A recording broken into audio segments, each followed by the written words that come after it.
আমার শ্বশুরবাড়ির সবাই আমাকে পছন্দ করত শুধু একজন ছাড়া। আর সে হলো আমার শাশুড়ি আম্মা। আমার শাশুড়ি আম্মা আমাকে কিছুতেই পছন্দ করত না। আর তাই আমার শাশুড়ি আমার শ্বশুরকে কুপরামর্শ দেয়। আর আমার শ্বশুর শাশুড়ি আমার কথায় আমাকে একদিন বাথরুমে নিয়ে আমার সাথে। বাকিটা গল্পতে বলছি। হ্যালো বন্ধুরা, কেমন আছো তোমরা সবাই? আমি তোমাদের সবার প্রিয়া আপু, তোমাদের জন্য নিয়ে এলাম একটা নতুন গল্প। আজকের গল্পটা শুনলে তোমাদের 100% হাত নাড়াতে হবে। প্রতিদিন নিয়মিত ঘোপাগপির গল্প পাওয়ার জন্য আর আমার সাথে কথা বলতে চাইলে আমার চ্যানেলটি সাবস্ক্রাইব করে নোটিফিকেশন বেলটি অল করে রাখুন। তো গল্পটি শুরু করা যাক। আমার শ্বশুরবাড়িতে প্রাইভেসির বিরাট সমস্যা। উপরতলার কথা নিচতলা থেকে শোনা যায়। রিফাত যখন আমাকে বিয়ে করে বাড়িতে নিয়ে এল, সবার মাথায় যেন আকাশ ভেঙে পড়ল। আমার শাশুড়ি রিফাতকে উপরে নিয়ে যা বললেন তার মর্ম হল, রিফাতের জন্য খুব বড় লোকের হার্ভার্ড ইউনিভার্সিটিতে পড়া মেয়ের বিয়ের কথা চলছিল। এর মাঝে রিফাত কেন একটা গরিব গুরব মরহুম সাংবাদিকের মেয়েকে বিয়ে করে এনেছে। এই মেয়েকে নিয়ে কি আপনি ও স্বজনদের সামনে মুখ দেখানো যাবে? রোটারি ক্লাবের মিটিংয়ে যাওয়া যাবে? রিফাত বোধহয় বাড়ি ছেড়ে দেওয়ার হুমকি দিলতে আপাতত কাজ হল। শাশুড়ি আম্মা তিতা ওষুধের মতো আমাকে কোনো রকমে গেলেন। আসলে শাশুড়ি আমার রাগ করাটাই স্বাভাবিক। গুলশানে ওনাদের এত বড় দোতলা বাড়ি, সামনে পিছনে বিরাট লন। শ্বশুর সাহেব আর্মি থেকে আর্লি রিটায়ারমেন্ট নিয়ে এরশাদের আমলে বিরাট ব্যবসা আরম্ভ করেছিলেন। সমাজের রাঘব বোয়ালদের সঙ্গে ওনার যাতায়াত। ছেলে রিফাত 6 ফুট লম্বা সুদর্শন, বিশ্ববিদ্যালয়ের উচ্চতর কর্মকর্তা। পড়ালেখায় ভালো বলে বিসিএস দিয়ে ইনকাম ট্যাক্সে ঢুকেছে। সেই ছেলে কি না এমন একটা মেয়েকে ঘরে এনেছে যার বাবা তো নেই, আদাবরে কোনোরকম বাড়ি ভাড়া করে থাকে। আমার শ্বশুর সাহেব মনে হলেন না এ নিয়ে বিশেষ ভাবিত। তিনি প্রথম দিন থেকে একটা নিরপেক্ষ অবস্থান নিলেন। আমাকেও দুঃখ দিতে চাচ্ছেন না, আবার শাশুড়ি আমাকেও খেপাতে চাচ্ছেন না। হয়তো কখনো ডাইনিং রুমে আমার সঙ্গে একটু হেসে কথা বলছেন। শাশুড়ি আমায় ঢোকার সঙ্গে সঙ্গে আড়ষ্ট হয়ে খাবারে মন দিলেন। রিফাত সকালে অফিস চলে যায়, বাবা চলে যান ব্যবসার কাজে। সংসারের নৌকায় অস্বস্তি ঝরে তুলতে থাকি আমি আর শাশুড়ি আম্মা। প্রথম 1 মাস শাশুড়ি আম্মা আমার সঙ্গে একটু কথা বলেননি। এমনভাবে দৃষ্টি হানতে মনে হতো আমি কোনো ডাকিনী যোগিনী টাকার লোভে ওনার ছেলের মাথা খেয়েছি। এর মাঝে আল্লাহর বিচার, শাশুড়ি আম্মা হঠাৎ মাথা ঘুরে বাথরুমে পড়ে গেলেন। আমি গিয়ে তাড়াতাড়ি ওনাকে মেঝে থেকে টেনে উঠলাম, কাঁধে ভর দিয়ে ওনাকে বিছানায় নিয়ে শোনালাম। আমি একটা গামছা বরফ ভরে ওখানে চেপে ধরলাম। শাশুড়ি আম্মা খানদানি পরিবারের অভিজাত মহিলা। আমি স্পর্শ করামাত্রই কেমন শক্ত আর আড়ষ্ট হয়ে গেলেন। মনে হলো আমি চলে গেলে বাঁচেন। আমি বরং হাতে নিয়ে বললাম, আপনার অনেক কষ্ট হচ্ছে, আমি আপনার যত্ন করি। আম্মা খুব ব্যথা লাগছে বুঝি?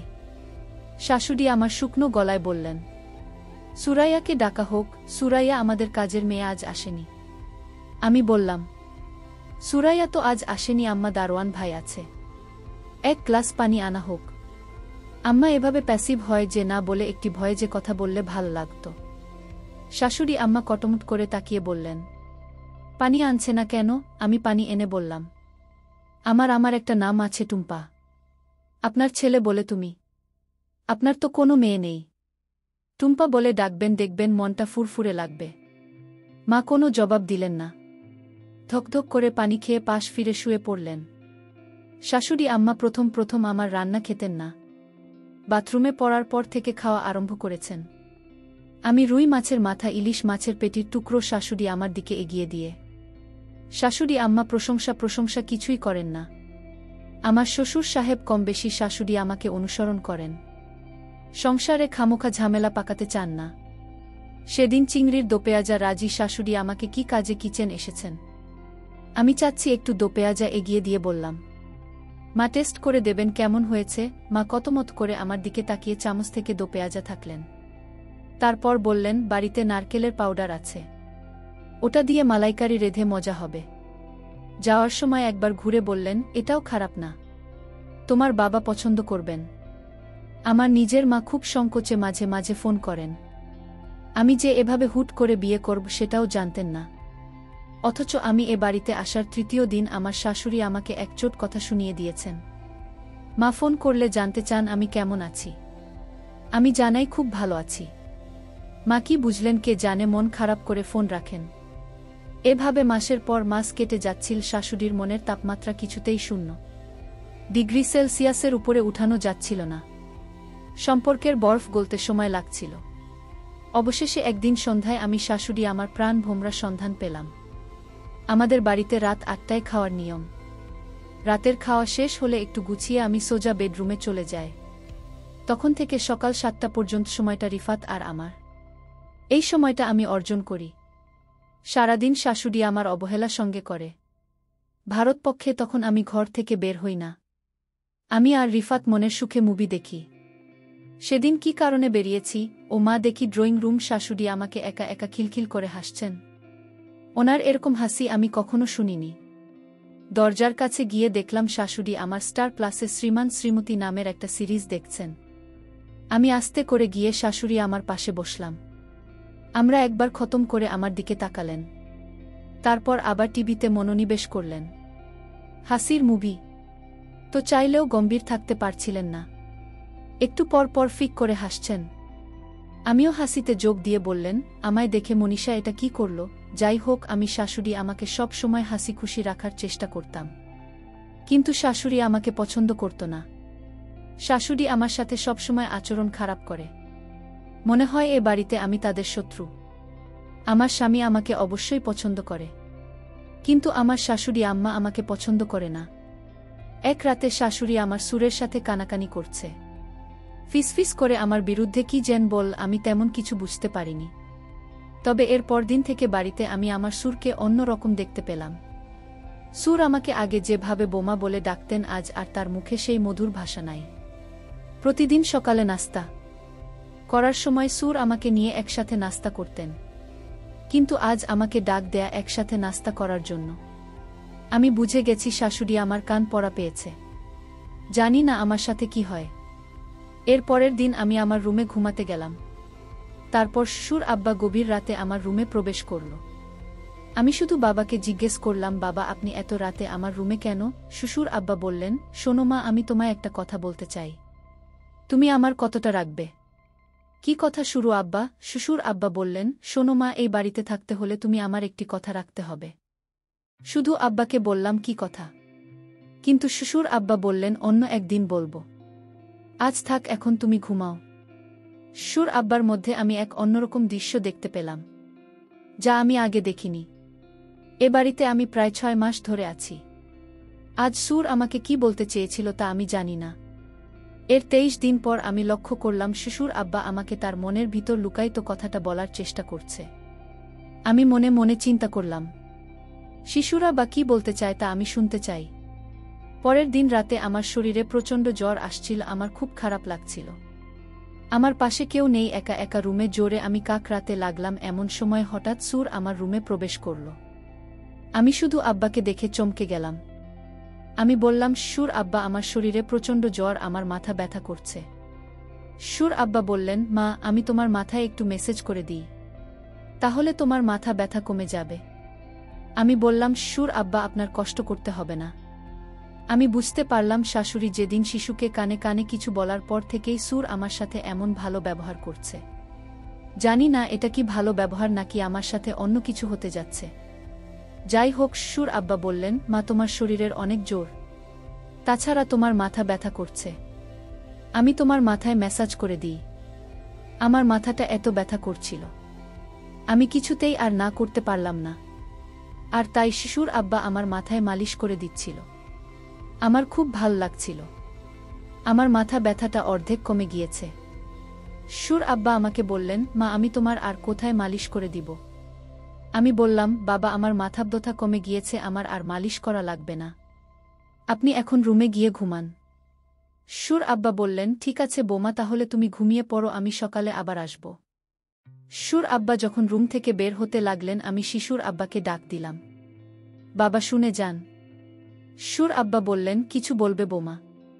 আমি বললাম, বাবা আপনি আমাকে কি কথা বলতে চেয়েছিলেন? বলবেন বলবেন করে আর বলা হলো না। শ্বশুর আব্বা বললেন, মা আমি তোমাকে যে কথাটি বলতে চাচ্ছি সেই কথাটা বললে তোমার মনটা খারাপ হয়ে যেতে পারে। বাবা আপনি বলেন, আমার মন খারাপ করব না।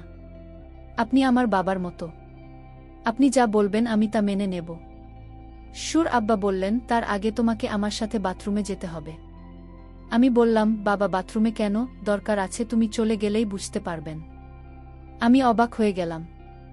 তার কথা শুনে আমি বললাম, ঠিক আছে বাবা, চলেন বাবা। তারপর বাথরুমে গিয়ে যা দেখলাম তা দেখে আমার মনে হলো আমার চোখ কপালে উঠে গেল। 4টা ক্যামেরা লাগানো। আমি বললাম, বাবা এখানে ক্যামেরা লাগল কেন? বাবা বললেন, তোমার শাশুড়ি আমায় ক্যামেরা লাগিয়েছে।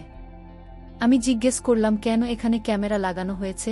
সুর আব্বা বললেন, তোমাকে ব্ল্যাকমেল করার জন্য এখানে ক্যামেরা লাগানো হয়েছে। তোমার স্নানের অনেক ভিডিও তোমার শাশুড়ি আমার কাছে আছে। আমি বললাম, সুর আব্বা, আমি যেদিন প্রথম বাথরুমে স্নান করতে এলাম সেদিন আমি এই ক্যামেরা লক্ষ্য করছিলাম। আর তারপর থেকে আমি বাথরুমে স্নান করি নাই। আমি এই বাড়িতে যে দিন পা রাখলাম সেদিনই বুঝতে পারলাম আমার শাশুড়ি আমাকে এ বাড়ি থেকে তাড়ানোর জন্য আমার সাথে এমন কিছু একটা করবে। কিন্তু আমি তো আর বোকা না। আমিও সতর্ক হয়ে গেলাম। সুর আব্বা আমাকে বলল, তাহলে আমি যে ভিডিও দেখলাম সেটা কার ভিডিও? আমি বললাম, বাবা আপনি ভালো করে লক্ষ্য করে দেখেন, সেটা আমি না, আপনার নিজের মেয়ের ভিডিও। বোমার কথা শুনে চমকে গেলাম। আমার মেয়ের ভিডিও আর আমি চিনি না। সুর আব্বা আমার কথা শুনে দৌড়ে শাশুড়ি রুমে গেল আর বল, ভিডিও প্লে করো, এটা তো বোমার ভিডিও না, এটা আমাদের নিজেদের মেয়ের ভিডিও। তুমি যার ভিডিও ইন্টারনেটে ছেড়ে বাড়ি থেকে বের করতে চাইছো সেটা তো বোমা না, সেটা আমাদের নিজেদের মেয়ের ভিডিও। সুর আবার কথা শুনে চমকে গেল শাশুড়ি। আমি তখন আমার শাশুড়ি আমাকে বললাম, দেখুন আপনারা আমাকে যতটা বোকা ভাবছেন আমি ততটা বোকা না। আপনারা আমার মান সম্মান নষ্ট করতে চেয়েছিলেন, কিন্তু আল্লাহর কি খেলা, এখন আপনার মেয়ের মান সম্মান নষ্ট হতে চলেছে। শাশুড়ি বলল, তুমি তো অনেক চালাক মেয়ে, আমি ভেবেছিলাম তুমি বোকা, আজ দেখলাম তুমি তো অনেক পাকা একটা মেয়ে। এমন সময় আমার স্বামী আমার ঘরে এসে হাজির। আমাদের কথাগুলো শুনছিল। আমাদের কথাগুলো আমার স্বামী শুনে মাকে বললেন, মা আপনি আপনার বোমাকে এমনটা করতে চেয়েছিলেন। আপনার বোমাকে পছন্দ না হলে আমাকে বলতেন, আমি বাড়ি থেকে আমার স্ত্রীকে নিয়ে চলে যেতাম। তখন হুট করে শিশুর বলে উঠল, তোমার মা ছিল এই বাড়ি থেকে কিভাবে বোমাকে তাড়ানো যায়? তোমার মা আমাকে কান পাতা দিয়ে বলেছিল, এমন কিছু তোমার স্ত্রীকে খাওয়াই যেন সে তিলে তিলে মারা যায়। আমার পক্ষে এটা করা সম্ভব হলো না, কারণ আমার তো একটা মেয়ে আছে। আমি বোমার প্রতি এমন অত্যাচার করতে পারলাম না। বোমা যেদিন জোরে তরতর করছিল, মাথা বোথায় কাকড়া ছিল, সেদিন তার মুখখানা দেখে আমি তার মাথায় পড়ে যাই। আর সেদিন থেকে সিদ্ধান্ত নিই, এই বাড়ি থেকে আমি বৌমাকে কিছুতেই যেতে দেব না। সুর আব্বা বললেন, পরের মেয়ের ক্ষতি করতে গিয়ে এখন নিজের মেয়ের ক্ষতি হচ্ছে।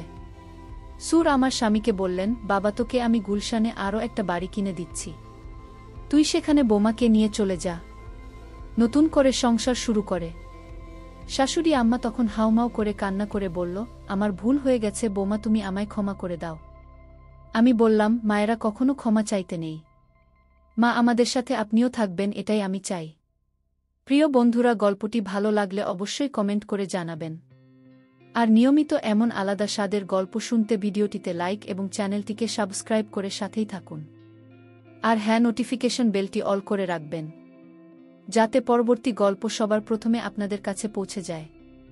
ধন্যবাদ বন্ধুরা, ধন্যবাদ সবাইকে।